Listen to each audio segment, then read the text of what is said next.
पौराणिक कथा के अनुसार राजा दशरथ धर्म धुरंधर और गुणों के भंडार व ज्ञानी थे। राजा दशरथ के हृदय में शौंग धनुष धारण करने वाले भगवान की भक्ति थी और उनकी बुद्धि भी उन्हीं में लगी रहती थी।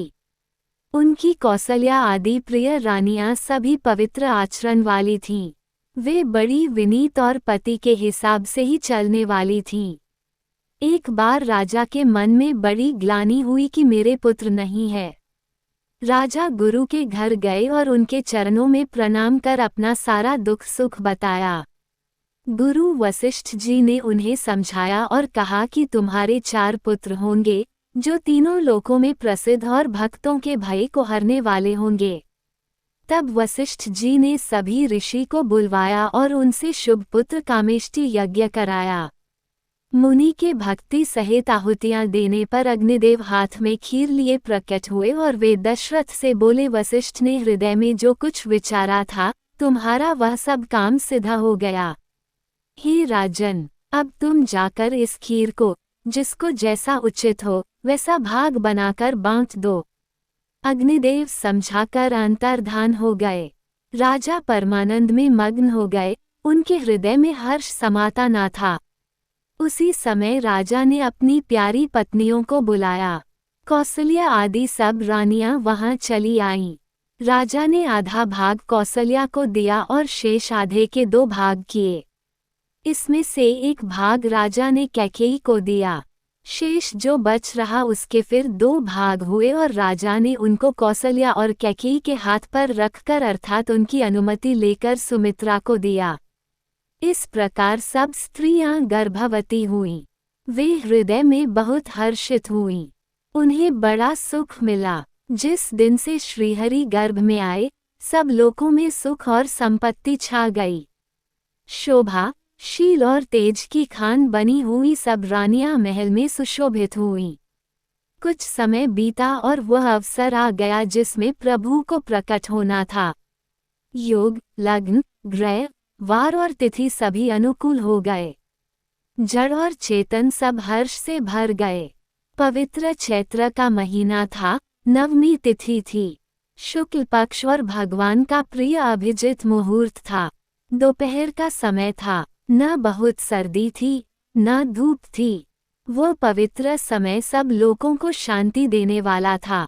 शीतल, मंद और सुगंधित पवन बह रही थी। देवता हर्षित थे और संतों के मन में बड़ा चाव था। वन फूले हुए थे, पर्वतों के समूह मणियों से जगमगा रहे थे और सारी नदियां अमृत की धारा बहा रही थीं। जब ब्रह्मा जी ने भगवान के प्रकट होने का अवसर जाना तब वे और सारे देवता विमान सजा सजा कर चले। निर्मल आकाश देवताओं के समूहों से भर गया। आकाश में घमाघम नगाड़े बजने लगे। नाग, मुनि और देवता स्तुति करने लगे और बहुत प्रकार से अपने अपने उपहार भेंट करने लगे।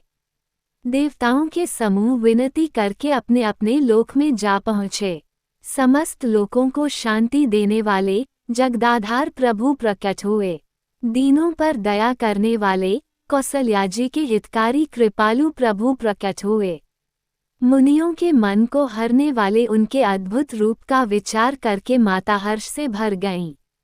नेत्रों को आनंद देने वाला मेघ के समान श्याम शरीर था। चारों भुजाओं में अपने खास आयुध थे। आभूषण और वनमाला पहने थे। बड़े बड़े नेत्र थे। इस प्रकार शोभा के समुद्र तथा खर राक्षस को मारने वाले भगवान प्रकट हुए। दोनों हाथ जोड़कर माता कहने लगी, हे अनंत, मैं किस प्रकार तुम्हारी स्तुति करूं। वेद और पुराण तुमको माया, गुण और ज्ञान से परे और परिमाणहित बतलाते हैं। श्रुतियां और संतजन दया और सुख का समुद्र, सब गुणों का धाम कहकर जिनका गान करते हैं, वही भक्तों पर प्रेम करने वाले लक्ष्मीपति भगवान मेरे कल्याण के लिए प्रकट हुए हैं। राजा दशरथ जी पुत्र का जन्म कानों से सुनकर मानो ब्रह्मानंद में समा गए। मन में अतिशय प्रेम है, शरीर पुलकित हो गया। आनंद में अधीर हुई बुद्धि को धीरज देकर और प्रेम में शिथिल हुए शरीर को संभालकर वे उठना चाहते हैं। जिनका नाम सुनने से ही कल्याण होता है, वही प्रभु मेरे घर आए हैं, ये सोचकर राजा का मन परम आनंद से पूर्ण हो गया। गुरु वशिष्ठ जी के पास बुलावा गया। वे ब्राह्मणों को साथ लिए राजद्वार पर आए। उन्होंने जाकर अनुपम बालक को देखा, जो रूप की राशि है और जिसके गुण कहने से समाप्त नहीं होते। फिर राजा ने सब जातकर्म संस्कार आदि किए और ब्राह्मणों को सोना, गौ, वस्त्र और मणियों का दान दिया। राजा ने हर किसी को भरपूर दान दिया। जिसने पाया उसने भी नहीं रखा और लुटा दिया। घर घर मंगलमय बधाई गीत बजने लगे। कैकेयी और सुमित्रा ने भी सुंदर पुत्रों को जन्म दिया। उस सुख, संपत्ति, समय और समाज का वर्णन सरस्वती और सर्पों के राजा शेषजी भी नहीं कर सकते। अवधपुरी इस प्रकार सुशोभित हो रही है, मानो रात्रि प्रभु से मिलने आई हो और सूर्य को देखकर मानो मन में सकुचा गई हो, परंतु फिर भी मन में विचार कर वह मानो संध्या बनकर रह गई हो। ये कौतुक देखकर सूर्य भी अपनी चाल भूल गए। 1 महीना उन्हें वहीं बीत गया, यानी महीने भर का दिन हो गया। इस रहस्य को कोई नहीं जानता। सूर्य अपने रथ सहित वहीं रुक गए। फिर रात किस तरह होती। सूर्यदेव भगवान श्री राम जी का गुणगान करते हुए चले। यह महोत्सव देखकर देवता, मुनि और नाग अपने भाग्य की सराहना करते हुए अपने अपने घर चले। उस अवसर पर जो जिस प्रकार आया और जिसके मन को जो अच्छा लगा, राजा ने उसे वही दिया। हाथी, रथ, घोड़े, सोना, गाय, हीरे और भांति भांति के वस्त्र देकर राजा ने सबके मन को संतुष्ट किया। इस प्रकार कुछ दिन बीत गए। दिन और रात जाते हुए जान नहीं पड़ते।